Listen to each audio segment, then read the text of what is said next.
पाकिस्तान के कसूर इलाके में दो भाई रहा करते, जिसमें से एक का नाम तो मोहम्मद अमीन अंसारी था और दूसरे का नाम मोहम्मद अदनान अंसारी था। ये दोनों भाई बहुत ही अच्छे तरीके से एक दूसरे के साथ मिलजुल कर रहा करते।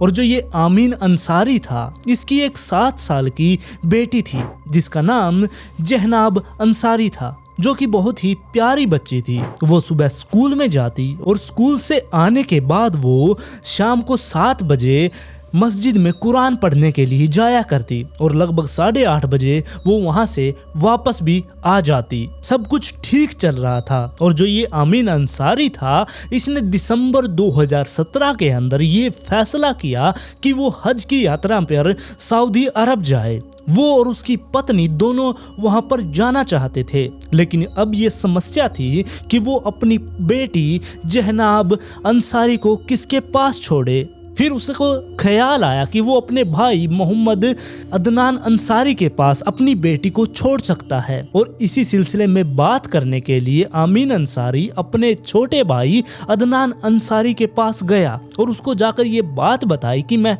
हज पर अपनी पत्नी के साथ सऊदी अरब जा रहा हूँ और पीछे से मेरी बेटी जहनाब का तुम्हें ख्याल रखना होगा। वो इस बात पर मान जाता है, जिसके बाद ये आमीन अंसारी घर पर जाता है और अपनी पैकिंग शुरू कर देता है। पैकिंग वगैरह करने के बाद इन्होंने अपनी टिकट करवा ली और वो जाते हुए अपनी बेटी जहनाब को अपने चाचा अदनान अंसारी के पास छोड़ जाता है। अब ये दोनों पति पत्नी यहाँ से रवाना हुए, ये सऊदी अरब पहुँच गए और दूसरी तरफ जो जहनाब थी वो अपने चाचा के साथ बहुत ज़्यादा खुश थी, क्योंकि वो सुबह स्कूल जाती, शाम को कुरान पढ़ने के लिए मस्जिद में, और बाकी का जो समय बचता वो अपने चाचा चाची के साथ खेलकर बिता दिया करती। ऐसे ही टाइम बीत रहा था और जब वो शाम के टाइम पर बाहर जाया करती, उस टाइम पर यहीं पर जो ये गांव था, इसका कोई लोकल व्यक्ति जहनाब का पीछा किया करता कि ये किस टाइम घर से बाहर निकलती है, कब ये अकेली होती है। लेकिन इसके बारे में किसी को भी नहीं पता था कि कोई जहनाब का पीछा कर रहा है। और ऐसे ही टाइम बीतता है और 4 जनवरी 2018 का दिन आ चुका था। जहनाब सुबह स्कूल में गई। स्कूल से आने के बाद वही शाम के 7 बजे वो कुरान पढ़ने मस्जिद में पहुंच गई, लेकिन वहां से वो वापस नहीं लौटती। लगभग 8:30 बजे वो घर पर आ जाया करती, लेकिन आज 9 बज चुके थे। जैसे ही 9 बजे इसके चाचा को यानी कि अदनान अंसारी को अपनी भतीजी की बहुत ज़्यादा टेंशन हुई, जिसके चलते वो मस्जिद में पहुंचा और वहां पर जाकर मौलवी से बात की कि मेरी भतीजी यहां पर आया करती, क्या वो आज यहीं पर है, अभी तक वो घर पर नहीं पहुंची। तब मौलवी ने बताया कि वो तो हर रोज की तरह ही अपने 8:30 से पहले ही यहाँ से निकल गई थी। लेकिन यहाँ पर अदनान अंसारी बहुत ज़्यादा हैरान था, क्योंकि वो अभी तक घर में नहीं पहुंची थी।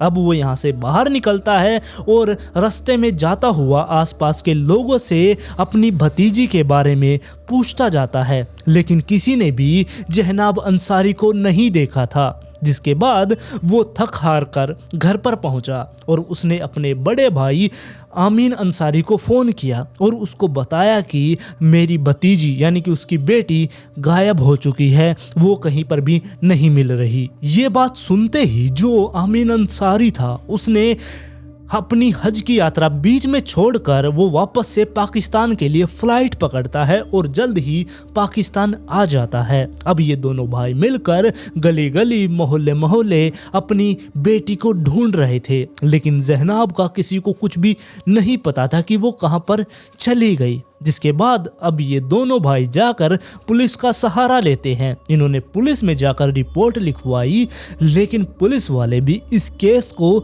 सीरियसली नहीं लेते। उन्होंने भी इसकी रिपोर्ट नहीं लिखी। उन्होंने कहा कि शायद वो इधर उधर चली गई होगी। लेकिन यहाँ पर जो आमीन अंसारी था वो चुप बैठने वाला नहीं था।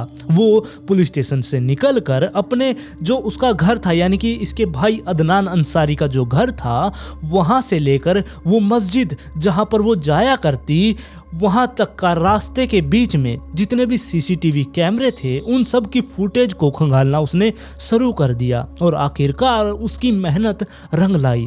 एक फुटेज के अंदर ये जहनाब अंसारी कैप्चर हो चुकी थी। वो किसी व्यक्ति के साथ जा रही थी जो कि उस व्यक्ति ने ब्राउन कलर की जैकेट डाल रखी थी और वो सांवले से रंग का था और उसने दाढ़ी भी बढ़ा रखी थी। अब जैसे ही ये फुटेज आमीन अंसारी को मिली वो उस फुटेज को लेकर पुलिस के पास पहुंचा। उसने पुलिस को भी ये फुटेज दिखाई। जैसे ही पुलिस ने ये फुटेज देखी वो अब इस केस को सीरियसली लेते हैं और इनकी बेटी को ढूंढने के लिए अपनी टीम को लगा देते हैं।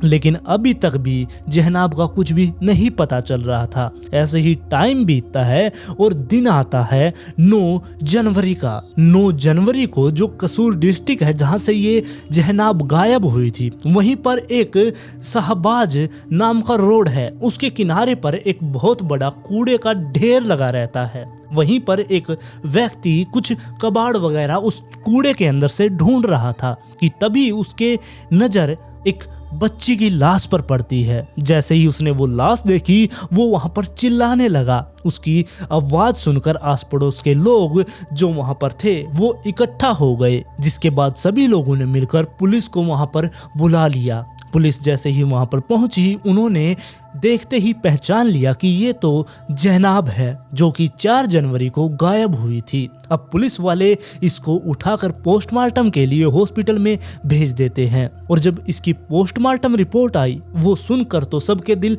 दहल गए थे क्योंकि बड़ी निर्ममता से इस बच्ची को मारा गया था।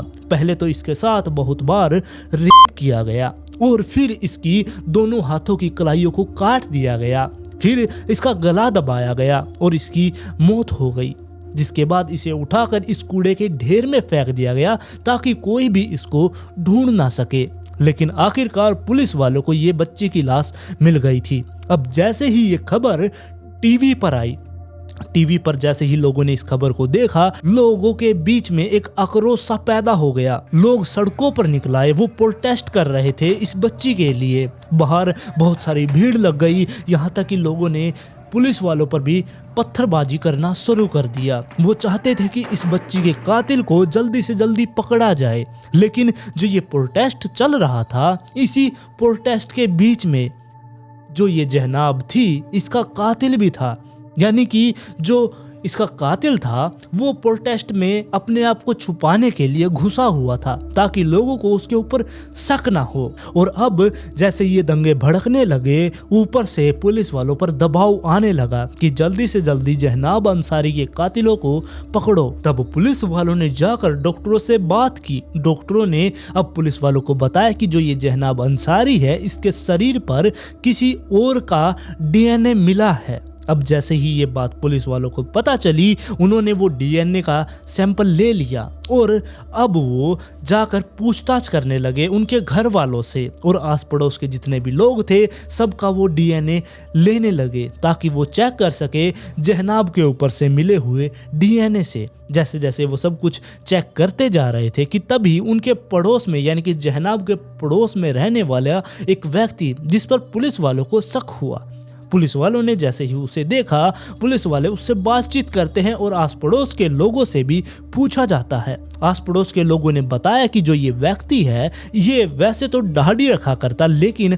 अभी कुछ दिन पहले से ही इसने अपनी दाढ़ी को सेव कर दिया है, यानी कि शायद ये कातिल हो सकता है। पुलिस वालों ने अब इसका DNA लिया। जैसे ही DNA लिया और जहनाब के ऊपर से मिले DNA से टेस्ट किया तो DNA पॉजिटिव था, यानी कि यही जहनाब का कातिल था। पुलिस वालों ने इसे अरेस्ट किया और इसको इन्वेस्टिगेशन के लिए अपने साथ लेकर गई। और जैसे ही पुलिस वालों ने इससे पूछताछ शुरू की पुलिस वालों के सामने एक भयानक सच्चाई आती है। जो ये व्यक्ति था इसका नाम इमरान अली था और ये एक मोटरसाइकिल की दुकान पर मैकेनिक था और इस व्यक्ति ने ना सिर्फ जहनाब अंसारी को मारा है बल्कि ये एक सीरियल किलर था। जहनाब अंसारी से पहले इसने 7 बच्चियों के साथ ऐसा किया था, उनका रेप करके उनको मार कर कहीं ऐसी जगह छुपा दिया जिसको कभी भी कोई ढूंढ नहीं पाया। तो जैसे ही इसके बारे में पता चला लोग और ज्यादा भड़क गए कि इसको तो मार डालो। और यहाँ तक कि जो जहनाब अंसारी के पिता थे उनका भी ये कहना था कि जब मैंने पहली बार इस व्यक्ति को देखा तब इसके चेहरे पर कोई भी शर्मिंदगी नहीं थी, ये खुद को गिल्टी नहीं फील कर रहा था। इसने यहाँ तक कि इसको सॉरी भी नहीं बोला, यानी कि जहनाब के पिता को सॉरी भी इसने नहीं कहा। ये कैसा आदमी होगा। अब पुलिस वालों ने इसके खिलाफ बहुत सारे सबूत इकट्ठा किए, चार्जशीट दायर की गई और अदालत में पेश की गई। 12 फरवरी 2018 को अदालत ने इस इमरान अली को मौत की सजा सुना दी। लेकिन जो इमरान अली था वो इस फैसले से खुश नहीं था। उसने 20 फरवरी को ही हाई कोर्ट में जाकर इसके खिलाफ यानी कि इस फैसले के खिलाफ अपील कर दी। लेकिन फिर 20 मार्च को जो इमरान अली ने अपनी फैसले के खिलाफ अपील की थी, इस अपील को खारिज कर दिया जाता है और इसकी मौत की सजा बरकरार रहती है। इसके बाद इमरान अली हाई कोर्ट के फैसले को 12 जून को सुप्रीम कोर्ट में अपील करता है और फिर कुछ दिनों के बाद सुप्रीम कोर्ट ने भी इमरान अली की इस अपील को खारिज कर दिया और इसकी मौत की सजा ऐसे ही बरकरार रही। ये यहाँ पर भी नहीं रुकता। ये 10 अक्टूबर 2018 को जो पाकिस्तान का सिटिंग प्रेसिडेंट था आरिफ आवी, उसके पास जाकर भी ये इस अपील कर देता है, यानी कि मुझे मौत की सजा ना दी जाए। लेकिन वहां से भी इसकी ये अपील रिजेक्ट हो जाती है और फिर 12 अक्टूबर को फाइनली इसका डेथ वारंट जारी हो जाता है और इसके कुछ दिनों बाद ही इसको मौत के घाट भी उतार दिया जाता है। और जो ये हादसा हुआ था ये काफी खौफनाक था और इस हादसे की वजह से 2020 में पाकिस्तान की पार्लियामेंट में एक बिल को पास किया गया जिसका नाम ज़ैनब अलर्ट था। इसका मतलब था कि आने वाले टाइम में अगर कोई भी बच्चा ऐसे गायब होता है तो पुलिस वाले उसके लिए स्पेशल एक टीम बिना टाइम गवाए उसके ऊपर लगा देगी। सिर्फ एक बच्चे के लिए पूरी टीम को काम करना होगा। और इसके अलावा जो जहनाब अंसारी के पिता थे वो उसकी चीजों को संभाल कर आज भी रखे हुए हैं। वो अपनी बेटी की आखिरी निशानी के तौर पर उन चीजों को संभाल कर रखा हुआ है, वो उनको देखकर ही जी रहे हैं। खैर आज की स्टोरी में बस इतना ही। आप लोगों को ये स्टोरी कैसी लगी प्लीज आप मुझे कमेंट में जरूर बताएं। अगर आप मेरे चैनल पर पहली बार आए हैं तो चैनल को सब्सक्राइब कर लें। वीडियो पसंद आई तो लाइक एंड शेयर जरूर करें और जल्द ही मिलते हैं ऐसे ही एक और इंटरेस्टिंग केस के साथ।